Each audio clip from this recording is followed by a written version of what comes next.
Hi, this video is about confidence intervals for proportions.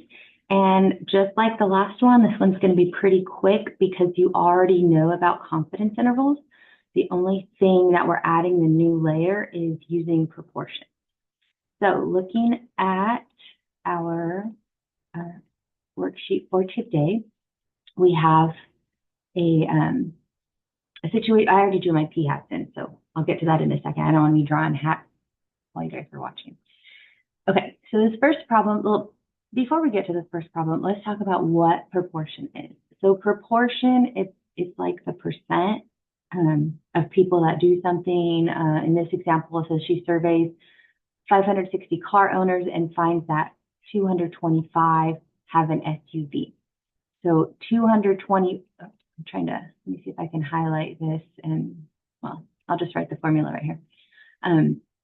225 out of the 560, that's who has the SUV. So for p-hat, that's our point estimate, we are going to say that it's always going to be the formula x over n, because it is how many people are doing something out of the total. We know n is the total number of people, and we know x is the amount of people, the amount of successes, just like when we were in chapter 4. And so we have our n over here is 560, and then our x is how many of those 560 have an SUV. And so let me just label those. There's our n, and then there's our x over here. And you have to get it right, because if you get it backwards, well, I'll just show you what happens. Okay, so here, I'll show you the right way, and then I'll show you what happens if we do it the wrong way. So right here, we have x over n is going to be 225 divided by 560. X over n, the part over the whole. The smaller number always goes on top. N is always the total number, the biggest number of things we're talking about, so x has to be smaller. So to find and so this is the point estimate like we talked about in 8.1. The point estimate for proportion is p-hat. And so when we come over here, we have 225 divided by 560, and we have our nice little answer right here. It says round to 3 decimal places. And so I'm going to say that it equals 0.402 to 3 decimal places. Now, that's the right answer. That's perfect. Probability, proportion, percent, all the p words go together, so they all have the same rules. Watch what happens if I do it backwards. If I accidentally did 560 on top divided by 225, now I have 2.49. That's too big. Remember, probability is between 0 and 1. So since all the p words go together, proportion is also between 0 and 1. Percent is also between 0 and 1.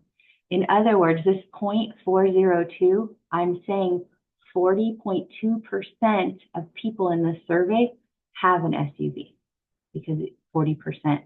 So I wouldn't want a number like this 2.48, because then that would say 248% of people have an SUV. That doesn't make sense. It always has to be between 0 and 1, smaller number on top. Okay, so let's just jump down to number 2, and then we didn't finish number 1 yet, but let's just, since we're talking about p-hats and whatnot, let's jump down to number 2. So 310 people were randomly selected and surveyed to determine whether or not they're planning on voting in the next presidential election. Of those 310 surveyed, 275 reported that they are planning on voting in the next presidential election. Find the point estimate and round to 3 decimal places. Okay, so what we're saying right here in this part, 275 out of the 310. So those are the two numbers that we're going to use. 310 is the bigger number, so that's going to be my n. That's the total number of people surveyed. And 275 are the ones that said, yes, I'm going to vote. So those are my successes, if we're going to use the language from chapter 4. X is the number of successes. So it's the same thing here. It's the number of people that not are participating, but said whatever we're claiming. I'm trying to go a little extra on this right now because it's going to come up in chapter 9 a lot. We're going to be using this p-hat a lot in chapter 9. And yeah, I'm just trying to make sure everyone's getting the hang of it. So we have 275, smaller number, always on top. X is always on top. Over 310. That's my lovely fraction. And that is, oops, too much. That is going to equal, where did that go? 310. And that is going to equal 275 divided by 310. And I get 0.887. 0 in front or not, it's okay either way. Maybe I'll put it up here just so it's not so crowded. So again, I have a number between 0 and 1. In other words, I'm saying 88.7%, almost 89% of people that were surveyed are planning on voting in the next presidential election. That makes sense. If I did it the other direction and I had a number greater than 1, I would have a percent greater than 100, and that wouldn't make sense. Okay, so going back, we talked about the point estimate, but it said to find the point estimate and the margin of error for both of these. So if you recall from 8.1, well, you could just look right here if you don't remember. The point estimate is the number in the middle, and the margin of error is what we're subtracting and adding from both sides in order to get our confidence interval. So in 8.1, it was given. Here, we're going to calculate it. So we have already gone to inference in a different section and intervals, confidence intervals, so you know you're in the right one.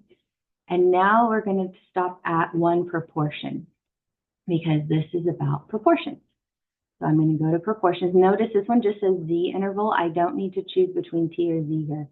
I automatically am in the Z interval. Okay, so it says X, so I'm going to do example 1. X is 225. N is 560, smaller number, bigger number. And this example, it said the confidence interval is 0.99.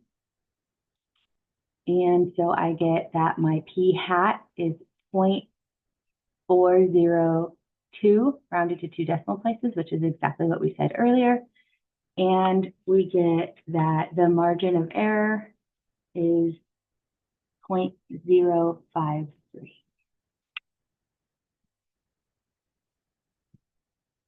Perfect. And so if we wanted to construct a confidence interval, we would take this number in between and we would add the margin of error and then subtract the margin of error. All right, one more time on example 2. So this time I'm just going back one screen because I just need to change X and N. So for example 2, we have 275 divided by 310. And this time I have a 95% confidence interval. And so 0.887 confirms that we did this right over here. And then the margin of error rounded to 2 decimal places is 0.035. Perfect. Okay, so now that we've talked about how to find p-hat, and we've talked about what steps we're going to use in the calculator, now we can do a whole problem with the interpretation. And you'll notice for the interpretation, it's the same as before. The only difference, there's 2 differences. One, I changed this word to proportion. On the other page, it says means.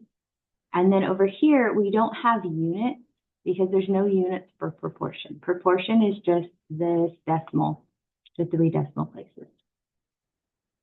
All right, so number 3 says we have Lisa and wants to estimate the percentage of people who lease their car. She surveys 545 individuals and finds that 133 lease the car. We're constructing a 95% confidence interval, and then we are going to interpret. All right. So coming over here, I am on one proportion. So my X is always going to be in this one, the number of successes is the number of people that lease their car, and N is the total number. If you can't find X, go for N first, because throughout this whole course, N is the total number of things we're talking about. N is the biggest number. So find N first, and then the other number will be X. Okay, so we have 133 divided by 500. Oops. I'm a little excited with my stuff over here. Okay, let's stop that. There we go. 133. There we go. 545. Confidence interval 0.98. And I have my sample proportion, my margin of error, and we will see both of those over here on our 98% confidence interval. And so we have our p hat right here, adding and subtracting our margin of error right here. And so first, I'm just going to construct the confidence interval. So we are going from 0.201 to 0.287, rounding those to 3 decimal places. For here, I rounded to 3 decimal places, and both of these numbers will always be between 0 and 1, because these are both going to be proportion numbers, and proportion numbers are always between 0 and 1. I showed you on the calculator part, like the calculation, what happens if we do it wrong. Let's see what happens if we do it wrong here. Let's just switch the numbers and say, let's do it wrong. And it says invalid. It already is telling you on this screen right here that you typed them in backwards. So no excuses to typing them in backwards. If you do it accidentally, it will yell at you and force you to go back and do it correctly. So there we go, we did it correctly. We got our confidence interval. And so now we're going to interpret, and we are going to say with 98% confidence, the population, now, so everything's been the same so far. Now we're changing the proportion